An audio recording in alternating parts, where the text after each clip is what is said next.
Welcome to Stream Detroit. This is the Big Digital Thinkers, episode 6. I'm your host, Mike McClintock, with Brad Fox.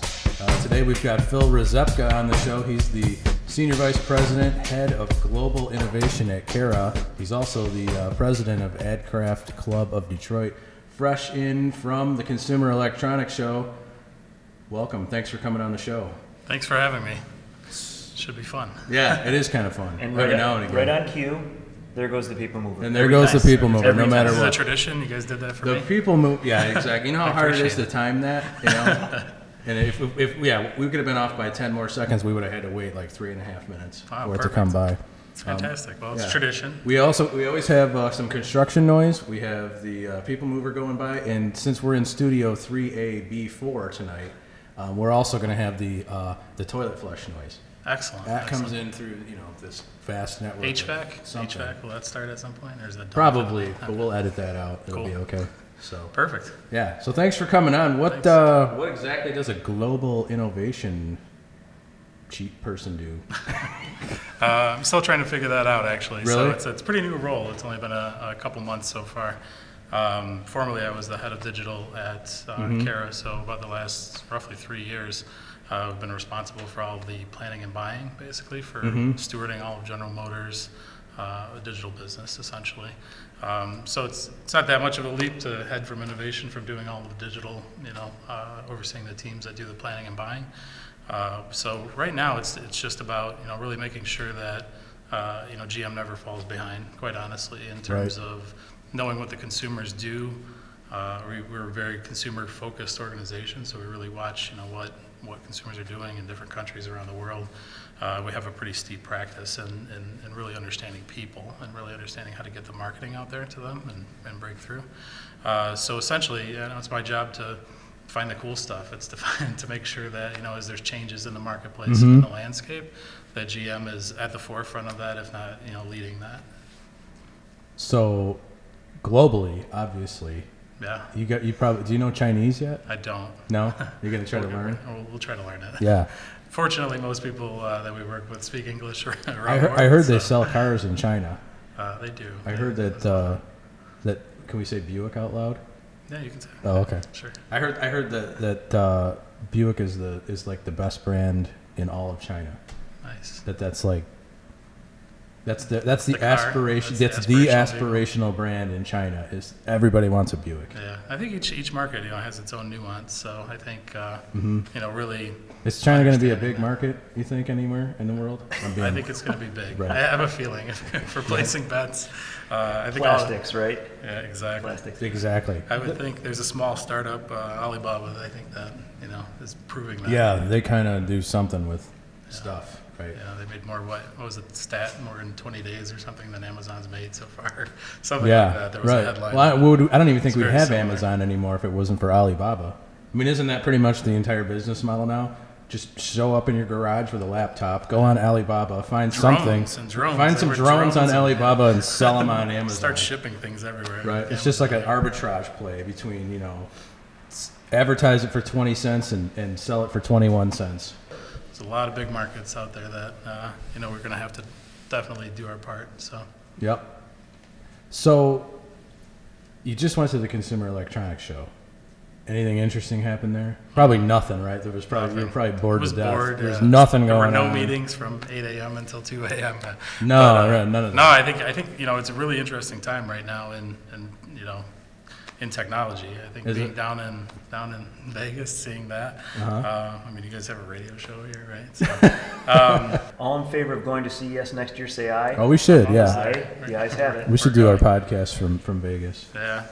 We should have the Phil Rzepka top best stuff from CES and the bottom stuff.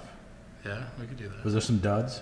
Yeah, there's some duds, But some of the things that even people thought were going to be duds, actually start to make sense, in some of these, things, right? So, one of the, I think probably overall, the thing of the show was the sensors. It was sensors in everything, right? Okay. It was about, and everybody talks about the crock pot talking to the, microwave, talking to the doorbell, and all this sort of stuff. And it really was last year and the year before, it was more of, it was more about the Internet of it was more about the Internet of Things, right? It was connecting your phone to all. You could control everything from an app and different, one app for one thing. Then it's kind of becoming one app for all these different things, right? But then, like the next step, everybody started talking about this year was, it was really like, it was the Internet of everything. So it was about these things talking to each other without you having to be in the middle of it. So it was really interesting. Your crock pot's going to order pizza? Well, no, it's not so much of that. Maybe if it burns. If it burned itself, idea. like it could order you a why pizza, would right? that even be Just because you can doesn't mean you should. This is true. This is a good filter, right? I'm going to cross that off the list. Yeah, keep going down the list. That's never going to work. But there were sensors like in everything. It was in wearables. It was in watches. It was in athletic performance wear. It was in slippers. It was in all these different things. A lot of it related to health and wellness, but not all of it, right? So the interesting thing was that all of this, monitoring, all this stuff was becoming invisible this year, which was really like one of the big trends. So the fashion industry and consumer electronics kind of collided. So we used to see everybody with their Fitbit or their tracker. Right. You knew what they were doing, right? You were like, oh, they're tracking their steps, trying to lose weight, trying to do whatever. It's all becoming really invisible. It's like a very nice watch. It's hidden in crystals and things that you hang from your neck and Swarovski, and I think you have that up there, right? Swarovski. Swarovski. How do you say that? Swarovski. I think of the Saturday Night Live. I think we all butchered it pretty well. Yeah. We'll have to look That that thing up. up there, That right? thing up there. That Saturday Night Live skit was funny. But what they do is they're really starting to form these partnerships with the fashion industry to make this stuff more invisible, I think. So that was a pretty interesting trend that we saw there. The health and wellness stuff, it's really a lot about monitoring. There was a lot of talk about sleep. So I must have heard that on 2 or 3 different tours where it was, apparently, I don't know if this is true or scientific, but what we were told was that when you're in your different sleep patterns, like how you come out of that sleep pattern, whether you're in shallow sleep, really affects your day and affects your energy throughout the day and all this. So a lot of people are starting to try to tap into that and start to understand that. A lot of heart rate. It seems like there was a race for heart rate. Everybody wanted to understand your heart rate and who had better technology, whether it was light pulsing or little sensors or things like that. So a lot of this around health and wellness. And then you sort of had the home was the other big category, and it was if somebody rang the doorbell, it took a picture and sent you a text somewhere wherever you were, or it was a really interesting. No more peepholes in doors, or is that kind of the idea? Yeah, it's done. It's just on your phone, right? So, or not even on your phone, right? There was one technology we saw, and it was a video camera in the house. And what they did was the video camera essentially monitored all the ongoing activity, but when a new person showed up that it didn't have facial recognition for, it would send you a text. So, as a father of a freshman daughter in high school, you could see the advantage of something like that. Yeah. Boy comes over, and all of a sudden, I get a text. Release the hounds. Here's what it is. Somebody strange is in the house, right? You hook that up to the dog house. You could. Things release are fine. the door, it opens, the dog goes out, right? So, but no, you start to think about all this different technology and how it connects, and and still, we went through a lot of tours and we met with a lot of people, and we were talking about, what does it mean and how does it work, and everybody tries to connect it to cars for us, and as you pull a car in and it connects with the house and does all this stuff. But somebody else took another take at it, and they were just talking about the consumer, right? And I think that's what our company does best, is really start to understand consumers. And I said, you'd be surprised at how predictable people are, right? That you do the same thing every morning. So you essentially wake up, you might, check go to Facebook. the restroom, you might check Facebook, you go take a shower, you go get your breakfast, you might read something on a particular periodical, and then you make breakfast for the kids, you send them out the door, you get to your car, we're almost programmed like machines, right? And these machines can start to learn that, right? They're watching you, and they're essentially, you have a Nest in your house, you have cameras, you have all these things that can sense you, and so instead of heating the whole home, right? They can only heat the 2 rooms that you really go in, or instead of doing all these different things, but one of the bigger thing that was pretty eye-opening for a lot of us, we had a conversation over dinner about it, was that there's 500 things that you have to do in the morning, even leaving the house, right? From the minute you wake up, you might, turn down the heat and you turn off the stove, and you make sure the door is locked, and you put the dog food out, and you do all this stuff. Like all of that's a linear progression, right? So a lot of that could be automated when these things start to talk to each other, so that all of that comes out of your life, and you're just freed up. You just wake up, have your breakfast, kind of, it might be already made. The coffee. It's talks the Jetsons. Yeah, it's kind of cool. Or but this is here. house, This is like pretty much here. Was there a flying car? There was no flying car, but I have read. Was anybody pissed off about that? Nobody was pissed that I heard. Everybody was pretty excited about the self-driving cars and that whole technology. So that's kind of maybe that's the precursor for it. Yeah, it seemed pretty cool. I mean, especially the media publishers, they were like, it's more time to consume content, right? Like you're in the car, you don't have to drive, you can pull up a laptop and Google some things. I think that as these things those worlds collide, right? All the interconnected devices and vehicles and automated vehicles, and I think Mike and I talk about that on air and off air. But the automated vehicles thing, I think the applications and the implications for that technology is profound, because on many levels, right? So the least of which is somebody who might be either elderly or disabled, who can't drive. Just plug in a coordinate and you go. So then you separate it between operator and driver, right? So you can certainly, I think some people are like, I want to drive my own car. Great, well just flip the switch from operator to driver. Now you are in charge. But I think as these two worlds collide, and that screen in the middle of the dash is going to be incredibly valuable, not just for for consumers, but for marketers and advertisers and car makers for that matter, right? Because suddenly our screen is not working properly. It'll come back up. There it is. In any event, it's really profound. Like when you think about all these things that are seemingly disparate, meaning they don't seem to kind of go together, other than the fact that they're technology. But all that stuff can coexist. Can your house talk to your car? You hear about car-to-car communication and texting the next car over. We definitely need that. Right. Yeah.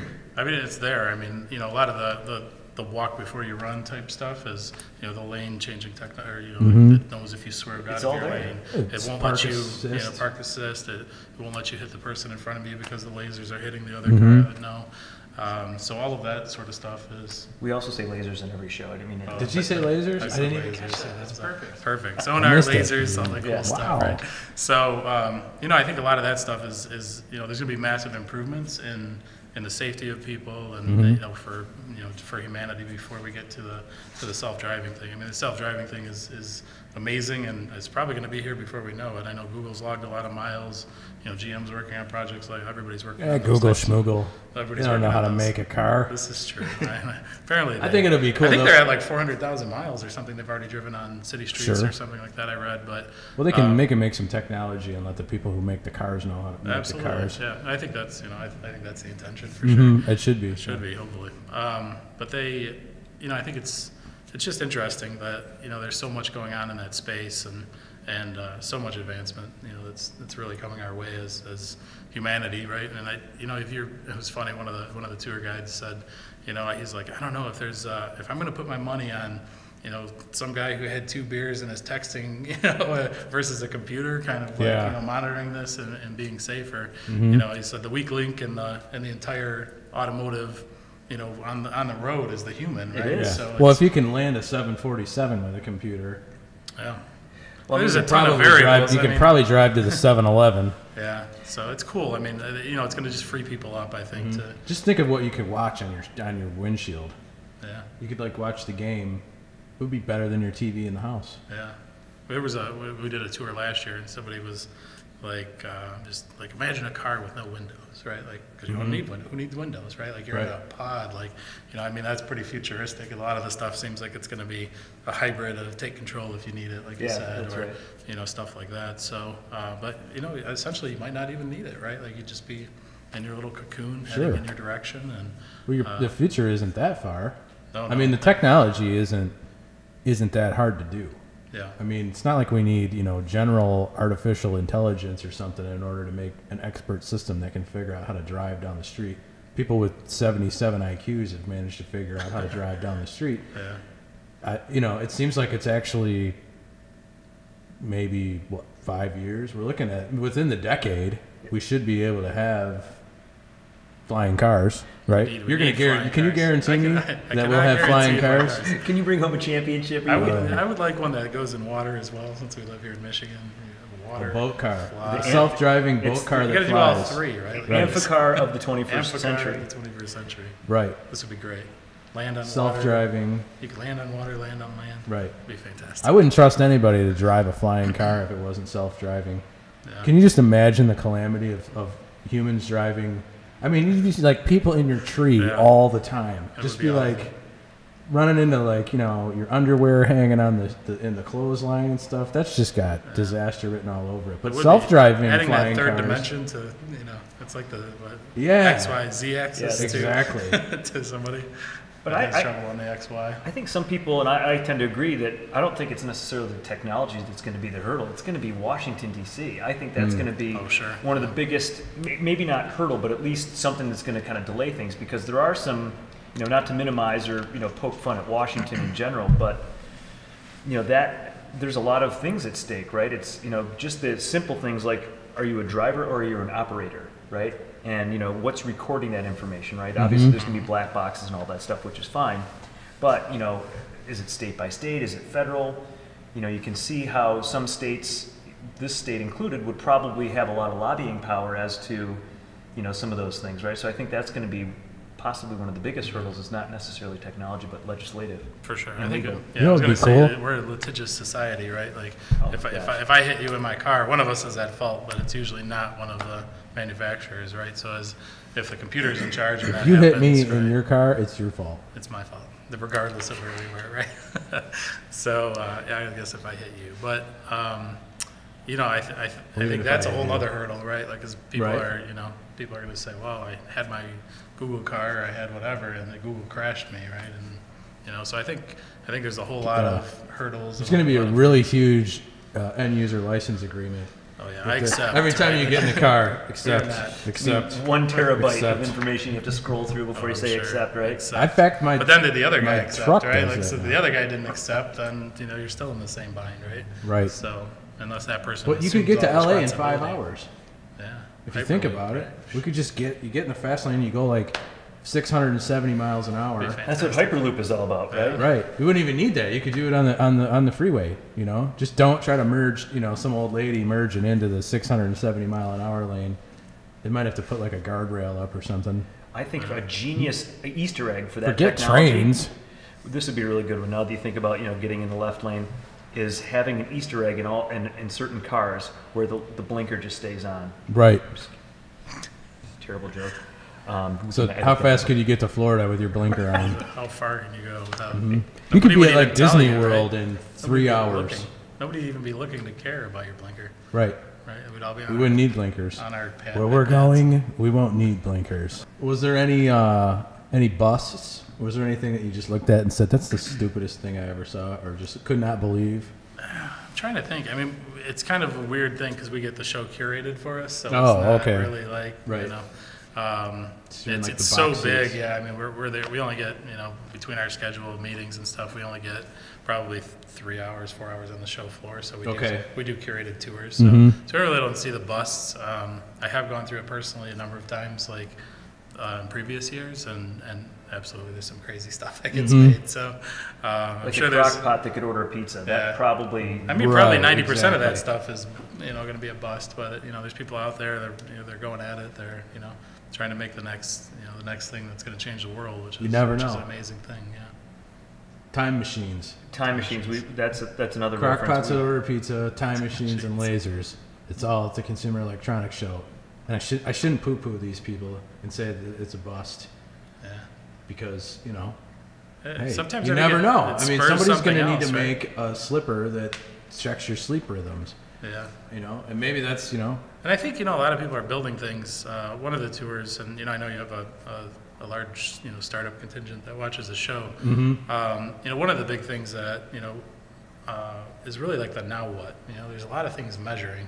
But Right. There's a huge opportunity in the now what, right, for this type of stuff. So, because I don't know what the heart rate means and what the what the how many steps and all this stuff in aggregate, right? Like, Yeah. I don't know what it means, right? And as Right. you get these other sensors that are checking your walk and checking your posture and checking your all of these different things, like people are going to have to come in and figure out what that means for Mashups. people because you're going to need to know, like, do I need to sit differently? You know, do I need to sit up more? Do I need to walk differently? Do I need to go to a doctor? Do I need to, you know, what are these next steps? Personal data sifter. Yeah, it's really about understanding now, because everybody's got all this data. It's like the big data conundrum, right? Like, we've got data on everything, but like actually turning it into usable stuff. We got lots of data. We don't have any information. Yeah, it's hard. I mean, you know, we've got a huge team at work. That's all they do is pour through the data to try to make sure that we, you know, deliver insights that can, you know, affect how we go to market and media and that type of thing.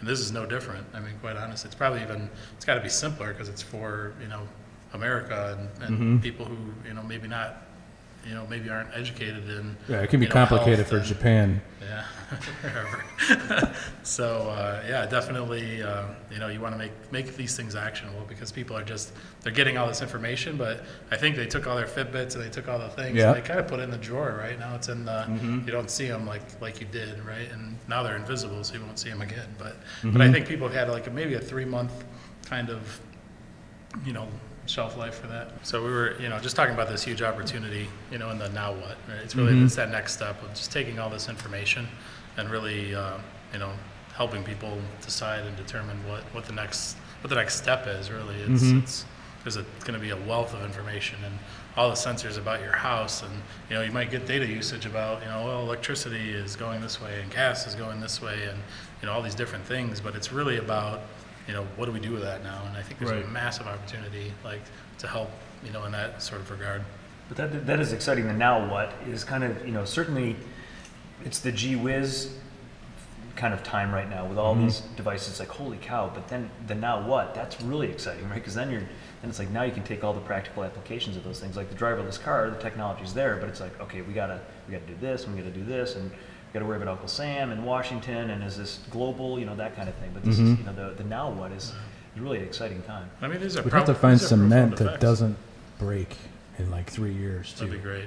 Yeah. I hit a pothole last night in front of the DIA that I thought was going to eat my entire car. Right, you drove into it, parked, got out, walked around, came out the other side. That was basically it. I thought I was buying 2 new rims again. So I just bought 4 a month ago. Now I thought I was going to buy 2 more. So I think it's Michelin. It's called a Tweel. It's a wheel tire, so it's tubeless. And it's like a rubber rim around this flexible rim. So if you do hit a pothole, it compresses. The whole wheel, Tweel, compresses, so you don't. Wow. I don't think the technology's there. I think there's some, you know, handling issues, but that's another thing. Especially the way you drive. That would be good. Or we could just 3D print another one, right? Right. Yeah, now you're talking. There was some 3D Crock-Pot could sense whether or not you need a 3D print some new wheels and just do it on the fly. That'd be sweet. But it's not even flying. It's on the road. Yeah, they're mixing things in with the plastic now. They had I saw a video online afterwards. I was watching CES stuff, and they put metal and wood resin in there and made a hammer. So a rim doesn't seem that. Yeah, I know they can do metal. I think already. We could do so it. Well, Local Motors just printed a car, right? Was it at CES or was it at what show? But Local Motors is a company that it's over here. It's over at North American International Auto Show. So they 3D printed a car. I mean, that's another topic that kind of brings these two things together, right? And I think a lot of people are doing, you know, there's mostly high-end manufacturers like Koenigsegg, I think, is doing some 3D printing stuff. But I think, you know, as it gets more and more mainstream and more, you know, approachable, I mean, certainly you can buy a 3D printer for your home now. Yeah, they're not that expensive. I think they're like $1,000 or less even probably now. Food was a big thing there too. Like your Crock-Pot could now tell your 3D printer to order a pizza or to make a pizza. Really? They didn't have to order it. So they were printing pizzas. You see what he did there? They took that all back around. So now suddenly Mike's dumb idea is awesome again. Yeah, it's fantastic. Write that down. So scratch that out. Yeah, it would just like, you know, pour the dough and then put the sauce on, bake it, and you would have a 3D. They were serving little pieces there, and then they had chocolate and sugar food and all this sort of different things. So I guess there's gonna be a lot of food application for these 3D printers as well. So yeah, it's interesting. I saw a drink machine from some kids at U of M Flint. They had their phone and they just downloaded the drinks, the ingredients that they had, and then it had like all the little squirters in there. That's awesome. Just made whatever drink you wanted. Just doop, doop, doop, doop. Nice. It didn't have Crock-Pot technology though, so it's been kind of on hold. That's fantastic. Runaway AI 3D printers. That's where it gets bad. It's out of control. there's somebody in Terminator that could probably Right. help. Or Wally meets the Terminator or something. Nice. John Connor, I think he's Connor, I think something like Connor's that. in the mix somewhere. Excellent. Yeah. Yeah. So. What's tell us a little bit about AdCraft Club of Detroit. So AdCraft is, we like to think of it as a 109-year-old startup. So Okay. we've actually been using that mantra this year. So it's actually 109 years old. It's an advertising and marketing club of Detroit, of which I'm fortunate enough to be the president right now. Essentially, the group, sort of exists it's really to connect people at the end of the day. Okay. They've done things in the past, that are a little bit bigger. I mean, we've really been focusing on the membership right now. So we're close to 2,000 members. Oh, wow. We'll probably be a little over 2,000 members. It's a large club. We've had some fantastic speakers. We work on different projects to educate the community. So we do. Who do we have this year? We had Dr. Oz. We had Sheryl Sandberg from Facebook. We had Jonah Peretti, the CEO of BuzzFeed. So we've had a lot of high-profile speakers big deals. this year. Yeah, it's pretty inexpensive. I mean, lunch is usually like $35, including lunch, and you get to meet these people and talk to them. We've had some big crowds. We do social, events too. We have different, sporting leagues. We have, a lot of different things. But, essentially the club exists to really connect people as a networking organization here in Detroit. That's cool. Yeah, it's a lot of fun. It's a good club. A couple innovative people there. Yeah, there's a lot of innovative people there. So speaking of innovation, as an agency, I'm guessing you probably deal with a lot of startups. We do. Or people who are in, ad tech or some sort of media thing, and they're trying to pitch one of your clients, and they're basically going to you to pitch to the client. Yep. Is that fair Yeah, characterization that's- of how it absolutely. goes? How does there's a lot of startups in Detroit now. How do they go about coming up with a good way to pitch you? What's the way that they shouldn't do it too? The way they shouldn't do it. The way they shouldn't do it is come in completely uninformed and ask us how it all works. I think that's really. Well, we'll do that now so that they don't have to. We'll do that. Yeah. I mean, the big thing is like we're just usually, we're looking for solutions to problems, right? Like so for us, it's there's marketing problems, there's advertising problems, there's we do everything from CRM based advertising targeting all the way to big brand Super Bowl type stuff. So we do kind of cover the spectrum, but the more educated somebody is about particular initiatives that we have coming up, the easier it is to get them in front of the right person. So a lot of times people are very passionate about what they have, which is awesome, and they have to be persistent. I implemented a sign-in at our front desk with to kind of help track more for like phone numbers and stuff, but people sign in on an iPad and it goes just to a Google account. But we get, I think it was over a 7-month period, 8-month period. We had 1,400 different companies come through our office trying to sell GM marketing advertising services, essentially. So that's a lot. media. Wow, so that's 1,379 more than I thought. I think I was 9 of those companies that I If you sign in separately for each of those, you're probably 9 separate ones. But I mean, three of them were crockpots. Yeah. At the end of the day, we only have a couple hundred people there, with all finite resources too. Right. So it's tough. We do make a really strong effort to try to see everyone, though. I mean, at some point, we've organized ourselves in a way that sort of streamlines that. So we essentially make 26 categories of media, so like sports and news and weather and all that sort of stuff. Then we have another set of categories like mobile and privacy and different types of things that people become experts in. So you got like 26 kind of going this way, and how many going this way? About 14 going that So way. 14 times mobile, 26. Social, yeah. So you should probably know if you're in the some people the do both. online Some people do crockpot too, yeah. coordinate Yeah. and know. Well, it gets complicated, yeah. It's a Right, complicated- exactly. No, I mean, complicated I'm landscape, making fun of the crockpot again, but it's kind of true. I mean, Yeah, that's pretty complicated. That's a lot. I don't even know what the math is on that. Do we have an app for that? What's 26 times there's- 14? I think is it Chisholm Bob? Is that what this is? When you do that with your fingers and you add it up, it's 1,400. I think it That's just a comes lot, right yeah. back to 1,400. Right. So, I mean, at the end of the day, it's a lot. So I think, the way that, people could really help is by having, a strong solution that they know meets a problem we need, ask around. I mean, the people who represent companies all talk to each other.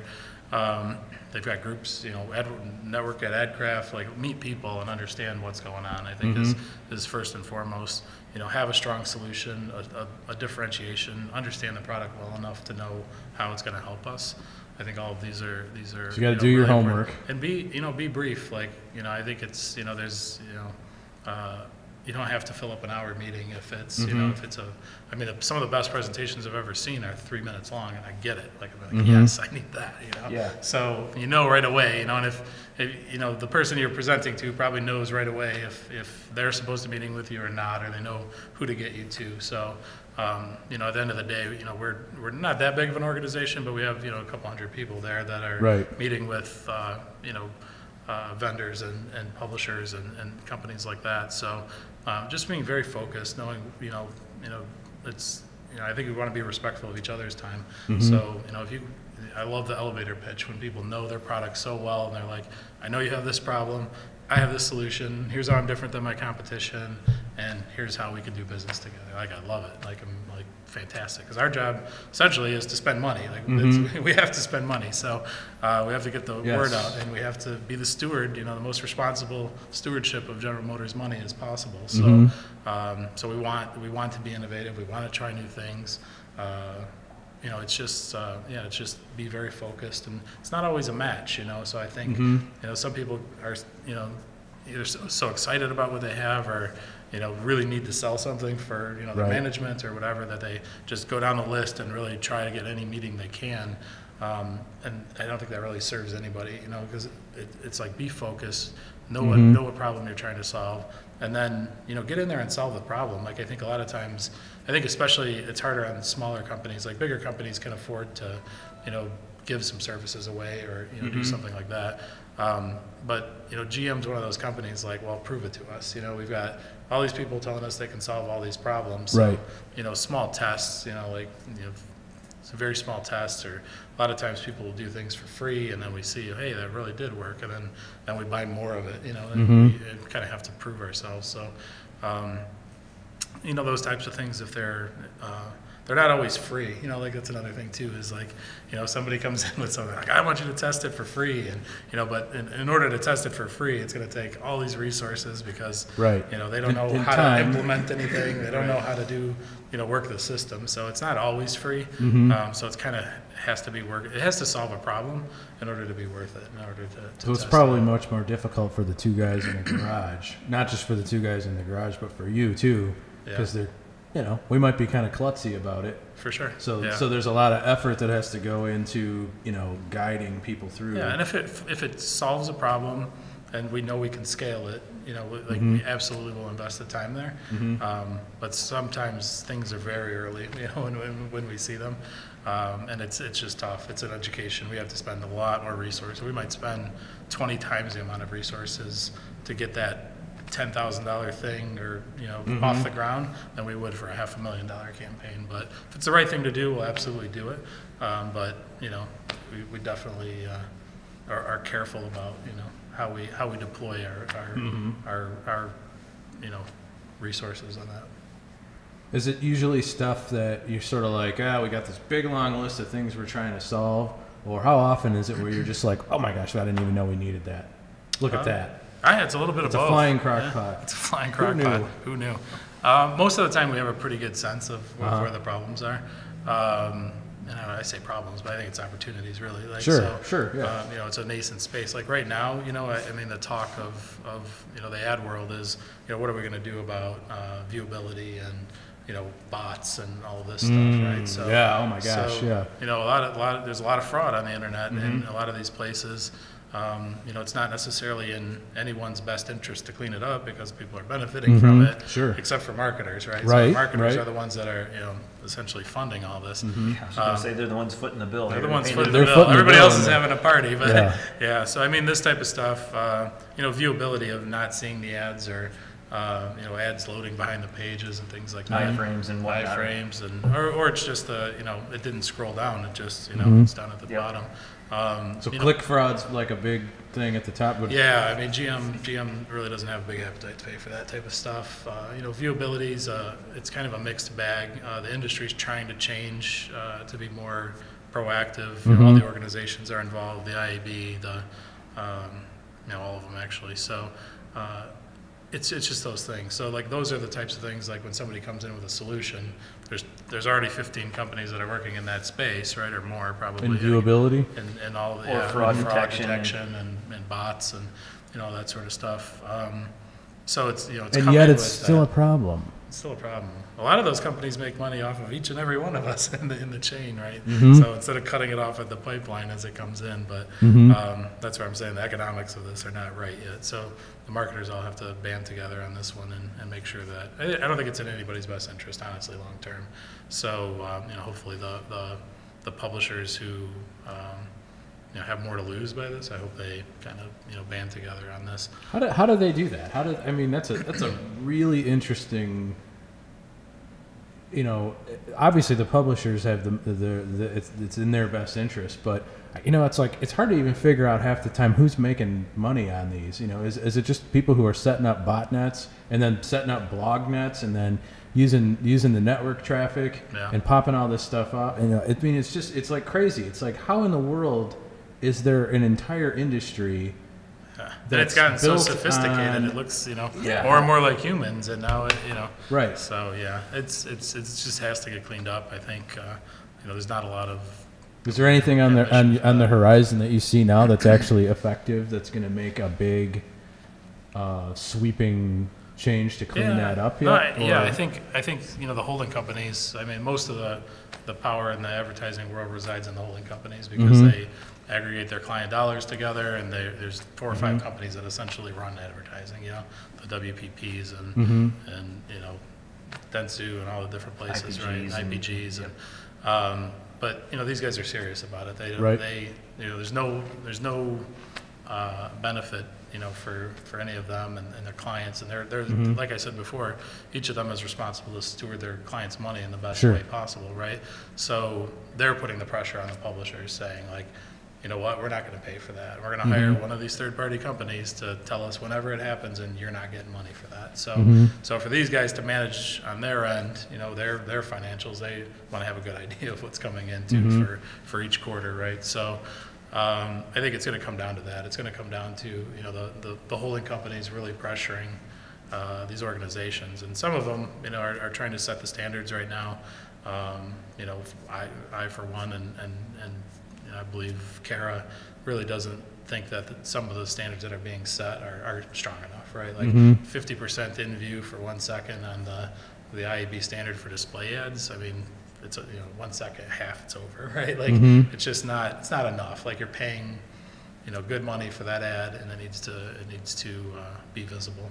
So we're doing a lot of work on that. We've got a ton of research going into it. We're trying to, essentially we're probably going to set our own standards around what we believe that we should be paying and what we believe that we should hold others accountable to. So, because at the end of the day, we've been giving money for a while now, and we're buying media on, believing that it's in front of the right people at the right time for the right reason. And if that's not happening, then we have to do something about it. Pretty drastic. So, so we're going to be pretty bullish around that this year. So, a lot of conversation, a lot of publishers right now. And to be fair, I mean, I think most of the publishers really want to fix this. I don't think they're the really, up the publishers on the up and up really aren't benefiting from, I mean, they benefit, but it's not what they want to be. They don't want to be, in that business necessarily. They want it cleaned up. Most companies do. So I think all of them working together, somebody's going to invent the perfect thing to clean it up, or, whatever it is. And if not, it's just going to be pressure for a while. But the publishers probably, the legitimate publishers probably aren't the major source of it anyways, because they have no, it's not like they're like, oh yeah, we got this botnet. We'll pull this one over on. That's not it. It's the rest of the whole ecosystem with the networks. Yep. showing up on these obscure, Russian blogs at 3 o'clock in the morning. Yeah, for with sure. 50% of And your you could video eliminate a lot ads. of that. I mean, the bigger companies, because we have, fraud detection services, and we have blacklists, and we have all this sort of stuff. Yeah, but at the end of the day, I think, it needs to be cleaned up. It needs to be cleaned up quick. And I think the industry finally is kind of moving in that direction, maybe albeit not necessarily fast enough, but it's going to take big companies with clout in the marketplace like Ford and General Motors and Chrysler here in town to make that happen. But, collectively they spend a lot of money. The other holding companies have been pretty vocal about, not wanting to pay for that type of stuff. So, those are the types of places that, technology, there's huge opportunities, right? Like for, individuals to come in and fix, big problems that we have and that type of thing. And if somebody's educated about the market, they know that's something that we're fixing. So if they're in there and they say, hey, you know what, our inventory is 100% viewable, this is why, it's native, it's only on the low, it's, whatever it is, that's great. Like, come in and know that that's a problem for us and something that we want to, address, and come in and tell us about, what you have. So. Yeah, it's similar, and just in the spirit of disclosure, one of the companies that I represent is in that space, in the mobile space, right?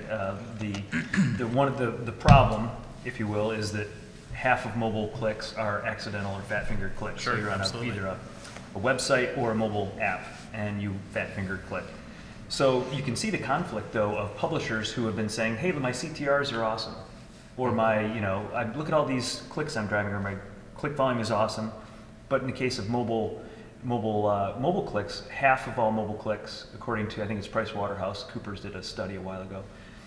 But on one hand, you have publishers who are like, hey, look at these awesome results.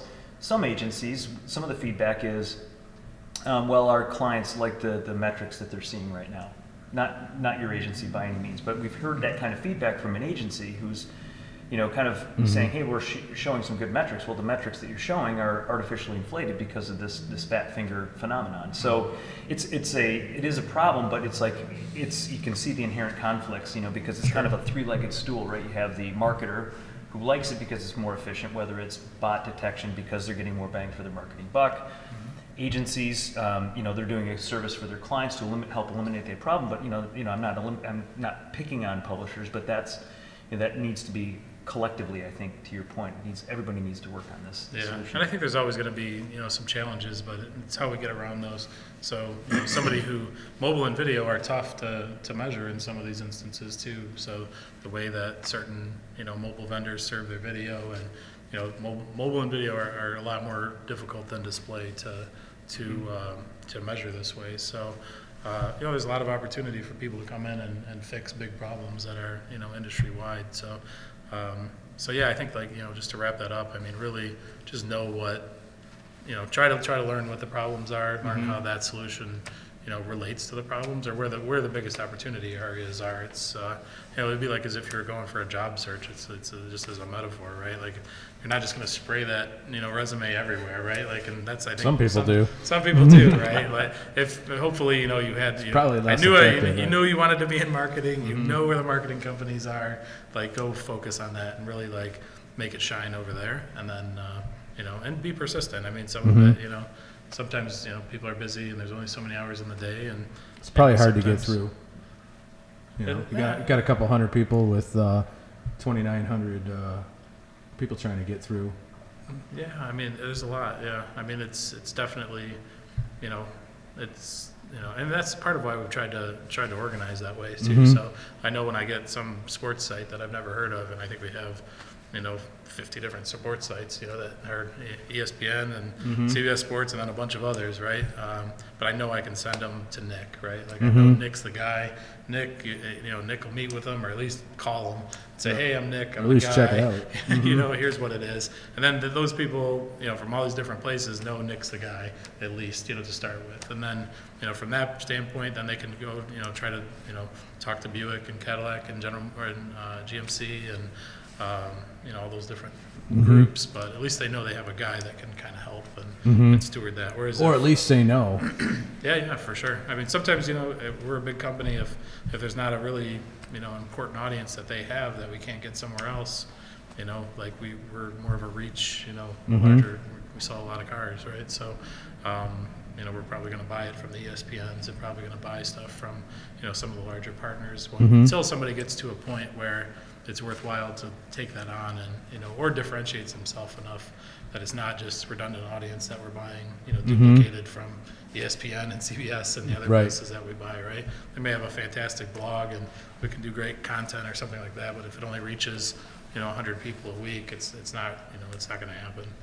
Yeah, so there's a scale piece of it too, right? One is, it is a delicate balance between, finding that innovative solution to a problem, but it's also, does it scale, right? And that's, something that I imagine that's challenging for you. One of the biggest challenges is, right, hey, this is really cool, but it's only going to reach 5 people or whatever, right? And it's kind of a double-edged sword too, because, sometimes I'm using the sports analogy, but sometimes it's a technology. Like there was a company I just met with that does really cool overlays over video in different regards.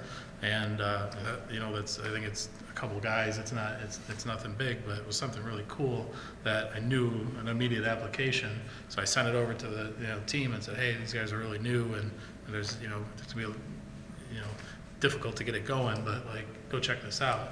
And then, the guy that saw it was like, wow, that's really cool. I'm gonna go talk to those guys. And, so that type of stuff happens too. So when it's just a couple of guys like that, obviously they don't have a huge support structure there. There becomes a little bit of, there's risk there. How do you, do you pair them up with other companies, with other things, try to, if they've got something that you really want, how do you go about working with a company that's just 2 guys? Yeah. Is there for us, we would want to execute, sometimes, we'll most of the things we do are fairly large, so those guys are going to get, maybe $50,000 or $100,000 out of this first campaign to test it out, right? And so we want to test that. For those guys, that's like scale, like, that's gigantic, right? So, whereas, for us, we're used to scaling much larger than that. So we're kind of like doing it as a test, but, they're like, this is like the whole company's focused on making this happen, right? All 3 of them, or whatever the number is. But battle stations. Everybody get there, right? So, but I hope they scale. I hope it's successful because then we'll run it across multiple divisions and we'll keep growing with them, right? And we've done that with numbers of partners, like General Motors and Ford and all these different places. Like they really help a lot of small businesses get on the map. And then as soon as somebody gets that slide, there's always a slide in the back of the deck that has everybody they're working with. Like that, the blue box or that Chevy bow tie is going to be right front and center, and then they go everywhere else and say, "Hey, I got Chevy," and then other people who know we have a pretty rigorous vetting system for our clients, they trust it more. So a smaller, company that doesn't have the resources that, like a Carat or another company would definitely. They would just trust that, if General Motors is running there, it's probably good. So there is hope, I think. So I think the short story is there's hope for smaller companies to, innovative companies who have a solution that, number one, fits a niche or solves a problem. Yeah. But then that kind of conflicts seemingly with, fewer partners, bigger budgets, fewer partners, right? And I think that's a trend that's been happening over the industry over the last couple of years, meaning instead of working with 100 different vendors, you might pare that down to 30 because it is challenging from an agency or marketer standpoint to manage those relationships. If you have hundreds and hundreds of relationships, really challenging. But so it still sounds like there's a lot of hope for small companies for innovation. Yeah, I think so. I think a lot of that consolidation too has been it's a lack of differentiation, right? So it was 200 sports sites, but you know what? You really only need 2 or 3, and when you buy that 2 or 3, you covered 95%. Or ad networks, for example, right? Or ad networks, right? Like there was 400 and however many ad networks at one point, right? And there were a lot of them were just some of them added value, and I think there were some some larger ones that they had proprietary relationships or first-party deals that they either got better inventory or they had ad units that you couldn't buy somewhere else. But the long tail of that was probably people just buying in the exchange, right? They'd get an RFP, they'd go in, they'd bid, just the same. There was no differentiation. They would say it's their technology or whatever, but it's all invisible to us, and all you can look at is the performance, right? So, or it was invisible. It's gotten much more visible over the years, but it definitely, I think it's just shaken out, I think is what's happened. So I think if somebody had a really differentiated product, they're still doing well. Like I think some of the ad networks are doing really well still. So the ones that really had a differentiation and a strong business, I think they're definitely doing well. The guys who are just turning a piece of paper around, buying and selling back, like they weren't adding any value in the chain, and I think they're kind of going by the wayside. It's like marketing 101 almost. It's the unique selling proposition or relevant differentiation, right? Yeah. Relevance is great, differentiation is great, but a square wheel is relevant or is differentiated but not very relevant is what I'm saying. Square wheel. But you have to have those two, right? So it's like a unique selling proposition, so it's marketing 101. Yeah. So what's going on in Detroit? You guys are down here. Yeah, I mean, a lot. Let's look out the window. I mean, we got the M1 rail in. We got tons of people running around starting startups. Yeah. A lot of entrepreneurs. I worked either full-time or kind of on a consulting basis with some really cool startups. I've worked in the mobile space. I mentioned the mobile technology company. They're not based here in Detroit, but like next door, Are You Human? I think they're doing some really interesting things. For I think it solves a big problem, right? When you log into a ticket site, for example, you have that squiggly line where you can't figure out what the heck that is. So I mean, those guys, that was the premise of their solution. Like he was logging into a large major ticket site that shall remain nameless, and he gets the squiggly lines and you can't figure out what the hell it says. So at the end of the day, you want to throw your freaking your laptop out the window. But these guys came up with a really elegant solution to a huge problem. Yeah. Right. And it's basically, you kind of gamify that solution to prove that you're a human, so that you're not a bot, back to kind of that fraud detection. So it kind of solves that problem. There's a lot of innovation over there, Bamboo Detroit, Pony Ride. There's so many cool things going on in the city, the least of which is what you see, beard balm. Guys, those gangster beards. That's the real stuff, though. That's like organic. I wonder how long that takes to grow it out that far. It takes a long time. This is, I'm trying. I'll get there. I know, you're gonna It's get like going to be, Yeah. years. My strategy is going to, like, when I I'm grow going my to try to beard, do I'm going to do a comb over. That's where I'm going with this. Is the beard is going to be a comb over. Maybe the beard balm will keep it up there. It's a beard balm comb over. Corrective comb. We are over. making nothing off of this beard balm comb over. We just like these guys and their beards. CES. Of the couple of articles that I read, and it seems like Oculus Rift is kind of there's a lot of talk going on about Oculus Rift and more and more applications. And within the last month, I saw a company here, actually based here in Detroit, that had an Oculus Rift, and they're building some games, and for one of their clients is one of the automakers here in town. But you put that thing on for the first time. Yeah, it's amazing. It's incredibly immersive, and I know the notion of virtual reality has been around since Jaron Lanier 25 years ago, right? But it's been, how about that obscure? Where did that come from? Nice guy. He's got, like speaking of Wikipedia incredible over beards, there. doesn't he have like dreads on his Yeah, beard? I mean, that is a man's beard right there. Dreadlocks, yeah. So VR has kind of come a long way, and I think, it seems like the guy who put this thing together now sold for, what was the number he sold it to Facebook for? It was $2 billion, I think. It was a lot of zeros. lots of Enough to comments. not It was care. a Kickstarter, right? But didn't start out, yeah. But I think that the applications for that, again, it's like a great idea, and it's kind of now, it's at the now what phase, right? And people are starting to figure that out.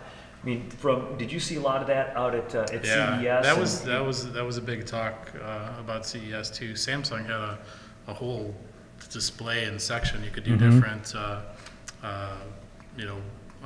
experiences with their headset. So we went in and tried one, and it was a Cirque du Soleil. So like you put it on your face, and you'd look up, and the Cirque performers would be twirling above your head, and you'd look to the left, and there was like a whole row of performers on each side, and they would kind of interact with you when you look over. They look back at you, like it was wild. So, but yeah, you you turn all the way around, and you're in this vacant auditorium, and it feels like you're sitting there.